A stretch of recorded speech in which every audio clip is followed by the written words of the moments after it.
Hey everybody, peace and blessings. I hope this video meets you well. I'm Letitia. I'm a 42-year-old millennial mom of five. I'm a home managing, homeschooling, INFJ empath, intuitive, light worker, energy reader, agnostic, idealist, pro-democracy, pro-truth, pro-freedom poet, aspiring writer, aspiring speaker, and teacher, and hope dealer. Basically, I am trying to build a platform where I can share my point of view, my intuitive perspective as a millennial mom, as everything that I just shared with you that I am, share my thoughts and perspectives and how my observation of the world, how I navigate with all the things that I tell you I am. The reason I share all my personality traits and all of the areas in which I identify myself is because I believe that all those things shape the way how I see the world. And I don't see myself as someone who knows what's going to happen next, that knows the future, that experienced the world in this way, that I could tell you with great certainty how things are going to turn out. This is a new world that we're living in. It's a new age, a new time, and even though a lot of what may be happening it rhymes with history, and it feels as though it's history repeating itself. There's a lot of parts of it that is very, very different. We are living in the age of technology, a technological age, and we're able to communicate with one another in a way and pass on messages and truths and ideas and thoughts and perspectives in a way that we have never before. Never has there ever been a time like this. So this story, in my opinion, is still being shaped and it's still becoming. It's still taking shape and taking form. And I believe that our future is in our hands. You know, I am saddened by the fact that the times that we're living in, the loudest voices and the voices that, controls more of the information that people see and receive, the loudest voices are on the side of control and on the side of taking freedoms and taking things away and greed and corruption and man's worst instincts and wars and death and toxicity and just again the worst instincts of mankind.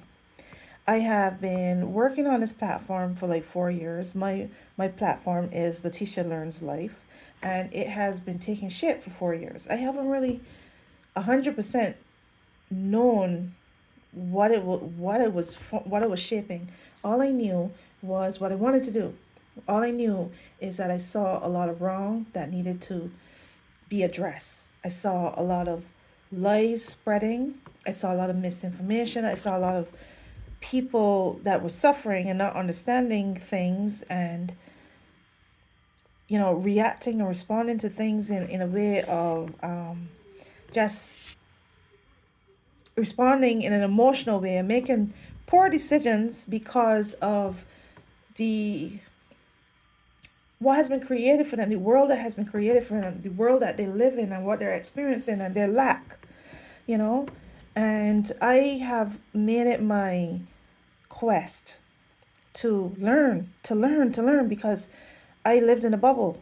I lived in a bubble for a long time, you know, in my 30s and in my 20s and my 30s. I lived in my own bubble and I struggled with anxiety, and I didn't know why I struggled with anxiety in the way that I did, and I struggled with one fear of being in the real world and being around people and doing the things that I kind of wanted to do but didn't have the courage to do, didn't have the confidence to do, you know. And I believe that the era and the period of technology and communication has helped in so many ways. I know that greedy people always find a way to corrupt everything. Corrupt people always find a way to corrupt everything. They always find a way to turn things that are tools for good and use them as tools of control and ugliness and horror and horrible things, right? And I felt like I believe it's a tool of great power. It empowers people, and I was able to start pursuing knowledge and understanding about myself, which helped me to understand my past, helped me to understand why I experienced life in the way that I did, and why I see things the way I do, and why I feel the way I feel, and then how to navigate it. Is knowledge is power. Knowledge is power, and those words never has not become so real to me as they have in this the period that we're in right now. Knowledge is power, and I felt like I need the more knowledge I had, the more I educate myself, the more I understand myself and what was happening around me, and the more I understand the world and other people and everything, the less I felt afraid, the less fearful I felt, the more I understand what was happening in front of me. And still, there's a lot to understand that I don't understand. I think the most educated people in the world right now don't understand some of the things that are happening. We're not understanding the decisions that humanity is making, that some people are making right now. We're not understanding why some people are not seeing the right choices that needs to be made for us to be in balance and in harmony, and to be a better into a better place as a planet. You know, even the most educated people aren't understanding things. And how I am pursuing this time is I am pursuing it as a daily lessons, daily class, learning how to navigate, learning something new, understanding something, and dealing with the ebbs and flows, the emotional ups and downs of what is happening. For instance, yesterday was a very, very dark day. And even though I chose not to absorb or watch or bear witness to it, I felt it as an empath. As an empath, I felt I felt the energy in my soul, in my back, in my chest. I couldn't breathe. I had a very hard day yesterday.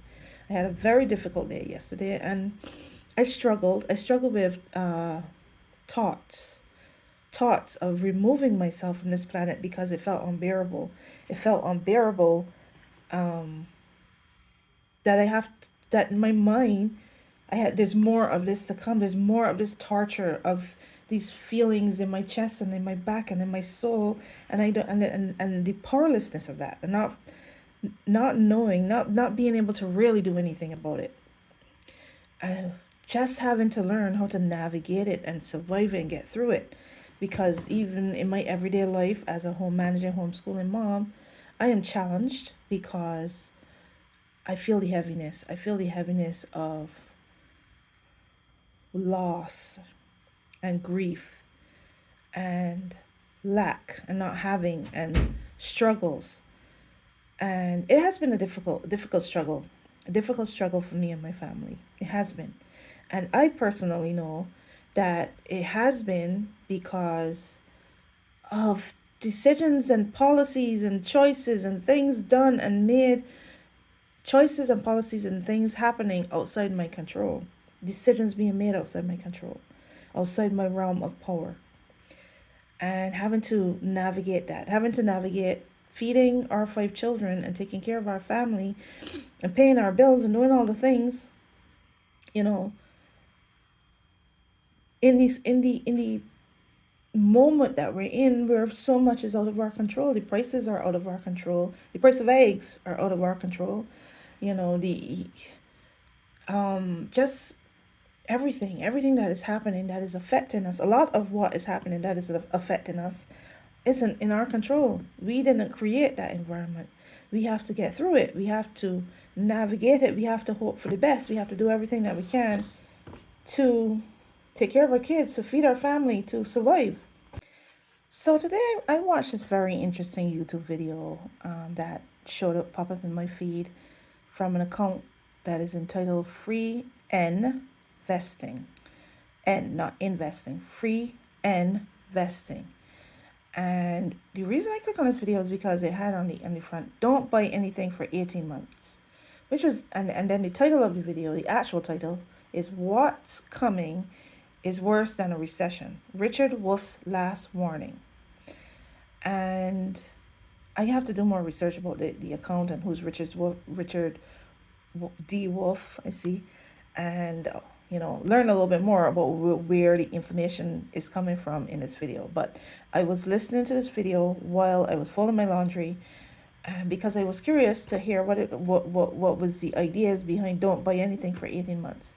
I feel like that was a clickbait wording on the screen to capture a person's attention, because when I listened to the video, it had nothing to do with not buying anything for 18 months.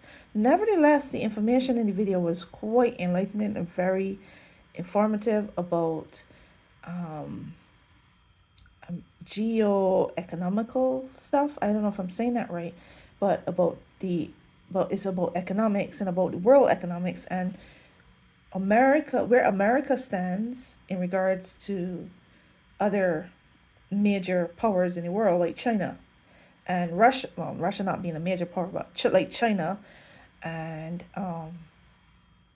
Russia and countries that are a part of BRICS, right?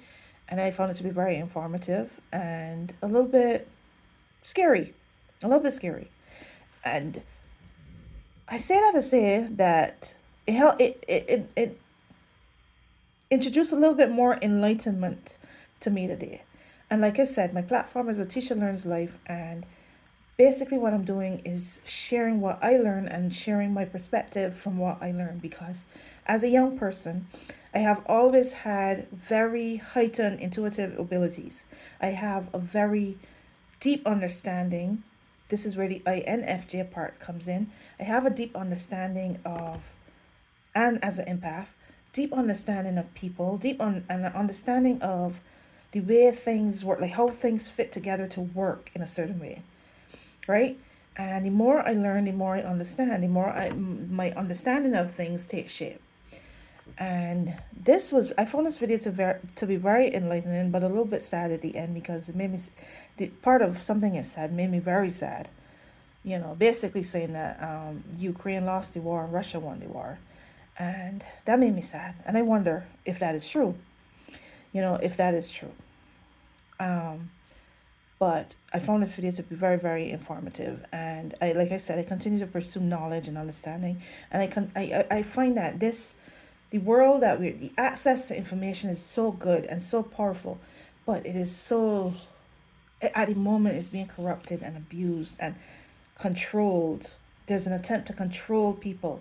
And to share a little bit more with you, because I had intended this video to actually have a different theme, and it's heading in a completely different direction. But to share a little bit more with you, I went on TikTok, and you scroll and you hear things, you listen to things, but there's two types of TikToks that really stood out to me today that I just saw. One was somebody just posting that they were very mad at the astrologers and the 4am club women, people who was saying that that guy would not be inaugurated. Very many of them had great confidence. The ones that I was listening to had great confidence that it wouldn't happen, and great hope that it wouldn't happen. And that gave a lot of people, including myself, a lot of hope. But here's the thing for me, as an intuitive, what they were saying resonated with me, because I still believe, as an intuitive, that it was a stolen destiny. It was a stolen destiny. And that is why I was going to call this video. I don't know what I can call it now, because I don't know if it goes in the direction that I wanted it to. But I was going to call this video The Lotus Queen and her stolen destiny, or something like that. The Lotus Queen and her stolen destiny. And I believe that the Lotus Queen was the true person that was meant to take leadership at this time. If people had made the right choices, certain shenanigans wasn't done, certain things, good with computers, according to some people, if you know what I'm talking about, certain things hadn't been done. And it wasn't just specific things. It was a lot of many things, a lot of many things, like a perfect storm, just up against her rise and her stepping into that role. But if only she had stepped into that role, from reading her book and listening to her, and just listen to her throughout time that I was listening, I believe that this is somebody that would have been with a great understanding, know how to manage, how to deal with the issues that this country was facing. But one of the things that the issues that this country is facing that are bigger than the culture wars and the distractions that are manufactured by the our party, by a certain party, the manufactured culture wars and divisive things that are so unimportant to the big picture, so insignificant to the big picture and to America's standing in the world and America's progress. It has kind of like tried to keep this country back from growth, from a certain amount of growth and a certain amount of progress and development, and just try to keep all the money at the top, which was what was discussed in the YouTube video that I'm talking about. Keep all the money just at the top, all of its wealth at the top, and then everybody else just fighting for scraps. And that's not sustainable. That's not sustainable to the future and the growth of the country, and it's not going to end well. It couldn't possibly, the math doesn't math, it couldn't possibly end well. This was somebody that could have turned it around. But I have a deeper understanding now that what has played out may be the better thing. It may be the better thing. And the reason I say that is because a lot of people were sleeping. A lot of people were comfortable. A lot of people were sleeping. A lot of people would say things like, I don't do politics. And they separate themselves and they leave the politics to the political people. They leave the politics to the people who are interested. I could tell you from my perspective, doing politics for me is painful. And the reason that it's painful is because I'm an empath. Can you imagine an empath? An empath, somebody who absorbs energy and feelings and, energy coming from everywhere. Can you imagine an empath doing politics? Can you imagine? Can you imagine how this empath feels? Well, there's so many people in despair and fear and distraction and loudness and the shock and awe and all the yucky stuff that is coming from that end, and then all the despair and the fear and the hopelessness that's coming from the other end. And I'm an empath, intuitive, INFJ empath, INFJ, that is in between, just absorbing that energy and trying to teach myself how to not to do that. Because that's why I say I'm Letitia Learns Life, because I have a lot to learn. I have a lot to learn of how to protect my light, protect my health, protect my calm and my peace and my state of mind, and be able to be present and focus, because I can't help people if I want to kill myself. I can't help people if people are killed, if I'm drowning in their pain and I'm drowning in their struggle and I'm drowning in their suffering. So I also saw on TikTok another video that I left it there. I left TikTok after watching this one. A very good video that talked about how we could get through this, and talk about the hope of the moment, and talked about the fact that she's almost like excited about this moment because she knows that she can handle it. She knows that it's like it's waking us up and teaching us to be creative, teaching us to get back to community, teaching us to wake up and take responsibility for our lives, responsibility for our neighbors, responsibility for our planet, responsibility for our future and our world, and stop sleeping and wake up, and kind of I partially feel that way too. Because I was talking to my friend today. And I was telling her that I believe that I was being trained for this, especially the last couple of weeks. I was being trained for this because there were a lot of triggering things happening, and then I would have these roller coaster days. One day where it's really bad, like how yesterday was, and then the next day I'd be really good, and then the other day I would be triggered again, really bad, and then really good. And the reason that I was always really good the next day is because I would rest, and I would wake up, and I would do the things that I need to do to be okay. And I kept pulling myself out of darkness all the time, pulling myself out of darkness. And then it's something that I hold on to. Like yesterday, where I felt terrible, and like I said, I felt negative, and negative to the point where I think bad things in terms of being here. And I share that with you because the reason that I think bad, my thoughts feel like that is because I don't feel like I belong here. And the reason I don't feel like I belong here is because of the how the world is just dark. Like the loudness of it is dark, and it's everything that is coming to the surface now is awful. And there are people like me, but those people are so quiet, and those people are the ones in the quiet, and they're being silenced. And right now, like that TikTok post, where the person said, "I'm mad at you," they're going to be blamed because they had hope and confidence, strong confidence, that what they believe, what they felt like their spiritual guides, what they felt like their astrological understanding, what they felt like their intuition was telling them, was what they were sharing with people. They understood that they could be wrong, but you can't focus on the "I could be wrong" energy. You can't, because I also had these same intuitive thoughts as well. I was like, "There's no way." Yeah, there's no way. They have to know what we know. They have to know that these numbers don't add. They have to know that this is really odd, and some shenanigans is taking place, and they have to be doing something behind the scenes. There is no way that these people, knowing with everything that they're showing us, knowing how endangered democracy is, and knowing how endangered the country is, and knowing what these people promised that they're going to do, there's no way that they're just going to roll out the blue carpet and just let them by smoothly. No objections on the certification, no request for recounts, no speaking out about anything, nothing. Just like it's very weird. So it was hard to believe that that